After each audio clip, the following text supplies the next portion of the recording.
হে everyone, good morning সবাইকে। Welcome to my another new mini blog. তো সবাই কেমন আছো? আমি তো খুব ভালো আছি।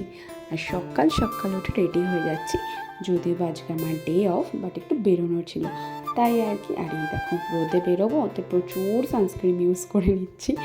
তো চলো, আর তোমাদের দেখিয়ে দিলাম আমি কী সানস্ক্রিন ইউজ করছি। আর নিচে না মা ডেকেই যাচ্ছে, খেতে আয় খেতে আয়। ব্যাস এই যে রেডি হয়ে গেছি। এবার না খেতে গেলে মা হয়তো আর সকালের খাবারটাই দেবে না।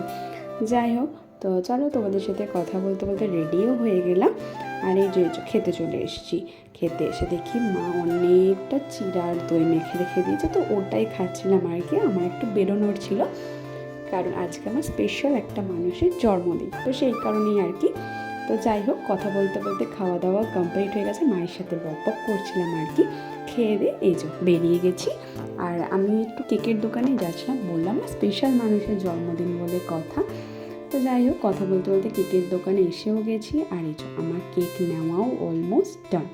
আর এই যে বাড়ির উদ্দেশ্যে বেরিয়েও গেছি, ব্যাস বাড়ি পৌঁছে গেলাম। আর এটা হচ্ছে দুপুরবেলা, একেবারে ফ্রেশ হয়ে আমি চলে গেছিলাম আমার পুরোনো বাড়িতে।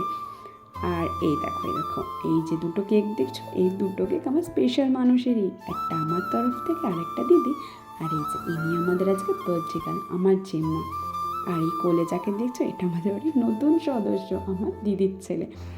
যাই হোক, জেম্মার কেক কাটা কমপ্লিট। আমরা সবাই এক এক করে জেম্মাকে খাইয়ে দিচ্ছিলাম। আর এই মানুষটাকে নিয়ে না যত বলবো ততই যেন কম। শুধু একটাই কথা বলো, ভালো থেকো, সুস্থ থেকো, আমাদের পাশে থেকো, আর এরমভাবেই হাসতে থাকো।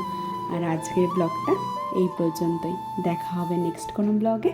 তো চলো, বাই।